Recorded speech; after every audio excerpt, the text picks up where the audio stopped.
So Donald Trump Donald surges Trump. in the polls after his indictment. So this one's interesting because let's see, where is it? How I'm big glad was you the don't have jump? the toe fungus ads up. I hate those. I don't know.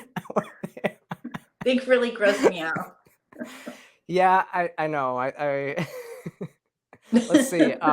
I mean, I understand, you got toe fungus, you want to like know how to handle that, but it grosses me So out. what is it? After his indictment, Trump doubled his lead over DeSantis. That's. I knew this was going to happen, though. I said, and this is the thing, I said if they perp walked him, I said this 2 weeks ago, if they perp walked him, that was going to be it. He was going to become a martyr. And he still has become a martyr to everybody who's anti-establishment. Yeah, I think this is really interesting too. And it's especially interesting given that coming into this jump-started election season, which was jump-started by Trump announcing way sooner than anybody would ever announce. I mean, he announced November 15th, 14th of this past year. And I was down there at Mar-a-Lago when it happened. It was actually pretty fascinating. But yeah, it was cool. I was like, hey, that's cool.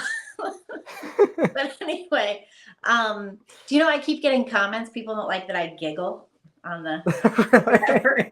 Like, that's funny. What are you gonna do? Anyways, so yeah, so he really jump-started the election season. Nobody does that. DeSantis has done this soft launch. He's out there with his book tour. He's making noise in a bunch of different states. I think he's coming up in North Carolina or something soon. He was here last week, I think. Yeah, he's been in ago. Iowa like twice, if memory serves. Yeah. They have the campaign press team. They have the governor's press team. They have all this stuff going on.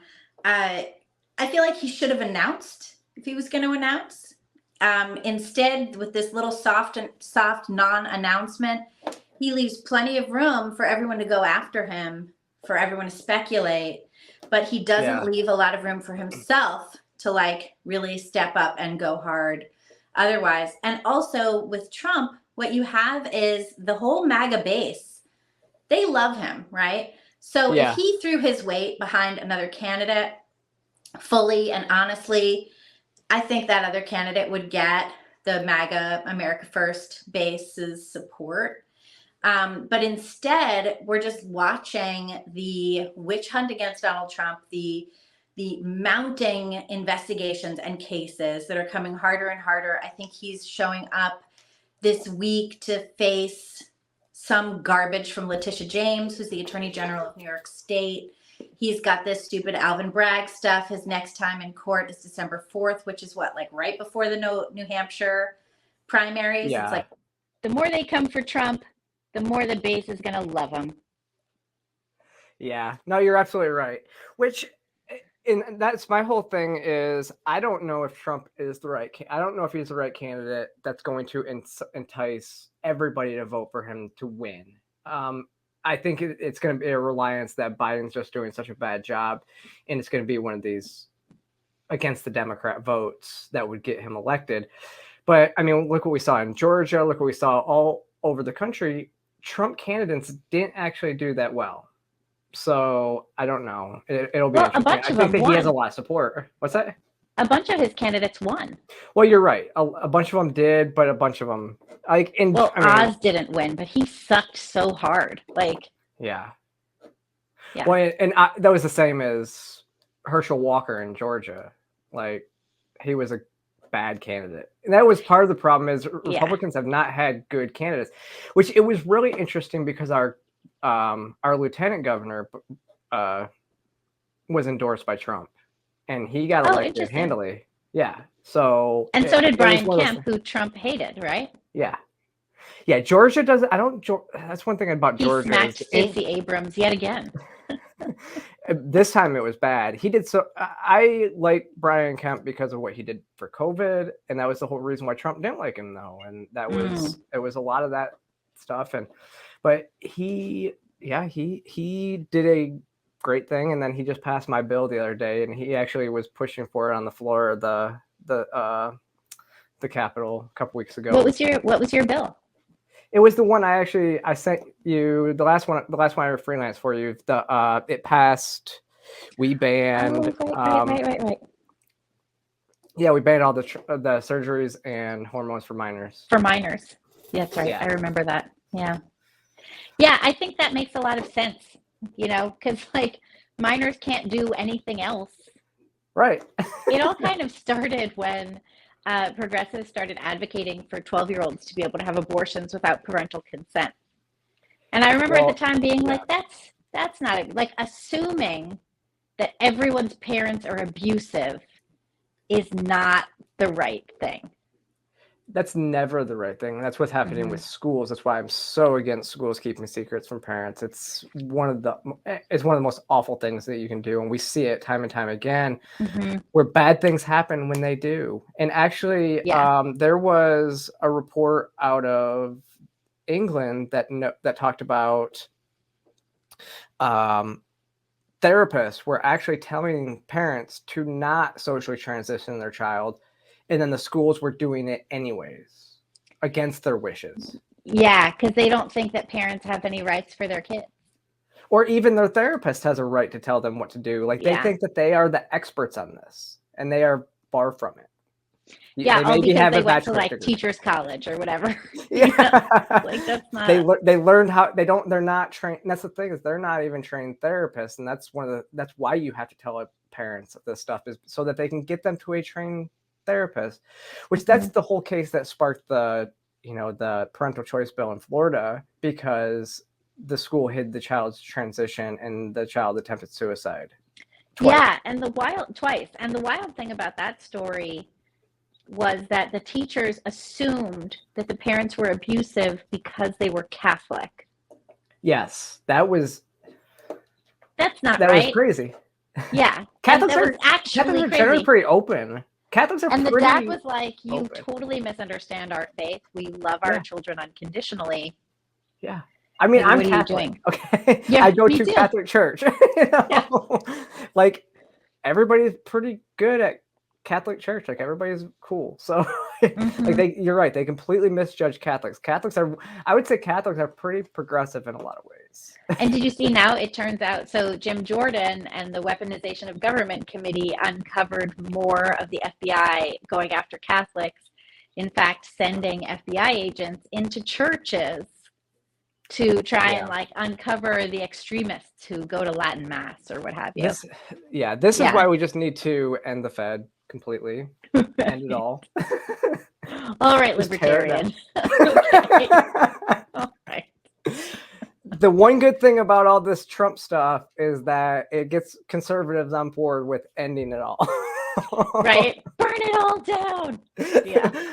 Now nobody, I mean, after Jan 6 and the Trump indictment and all this stuff, everybody's like, the FBI is garbage. They're everywhere. Don't trust anyone. It's like, yes. Well, the FBI seems totally wacky right now. I mean, going after Catholics, using the SPLC as a source with which to target Catholics as a hate group. Yeah.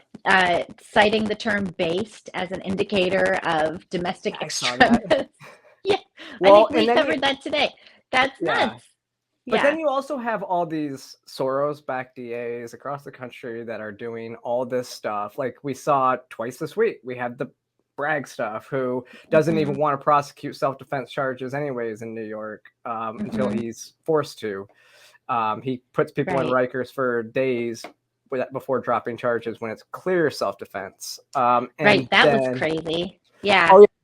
That was the bodega worker last year. But then this week, was it this week or last week? There was the parking garage attendant who was attacked, shot, stole the person's gun and shot the other person. Then he gets charged with the same crime of having an illegal firearm and attempted murder. Like, are you kidding me?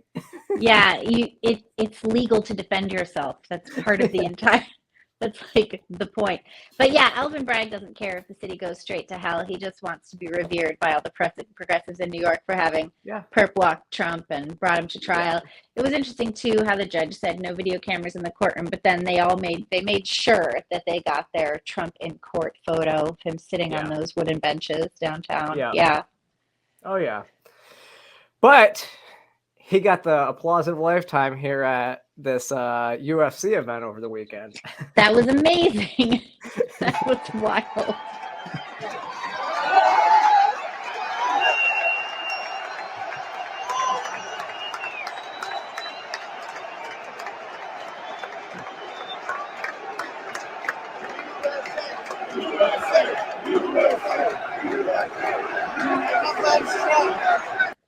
It's like, look at all that toxic masculinity. Right? I mean, that's the thing, is like, it's okay to have all that. It's like, there's a point to the binary. You can have all these things. Well, it's interesting too how androgyny now, like when I was a kid in the 90s, there was like an androgyny fashion statement. We had heroin chic, where boys and girls all looked the same. No one had any body at all. No one had a butt. That was like part of the trend. And now androgyny, like, it's not enough to just have androgyny as a fashion statement. You have to like make it permanent. It's kind of a wacky thing. It's like, why not just like be like, do whatever, like wear whatever. It's not that big a deal. I feel like I appreciate toxic masculinity. It's a good thing. I tell my son, I'm like, you're gonna grow up to be a big, tall, hairy man, and it's okay. There's nothing wrong with that. That's a good thing. It's fine. It's a good thing. You're gonna be 6 foot tall. You're gonna be giant. It's okay. He'll attract the right women. It's perfect. We talk about that too. I'm like, be careful of women who want you to do everything for them. And he's like, don't worry, Mom, I'm not a simp. And I'm like, oh my goodness, I don't even know what that means anyway. Okay. Smart kid. Right. Not a simp. He's the one actually out there, sucking my internet dry so that I can't use it. I don't even know if that's how it works. I think actually your tweet in reaction. I think your tweet in reaction to that was, I was on the floor. I was dead because you said Joe Biden could not get that crowd. And what is it? You said he couldn't even get that crowd on the Broadway showing of Cuties, and I was dead. That's right. I was dead. Yeah, exactly. I thought that was rather apt.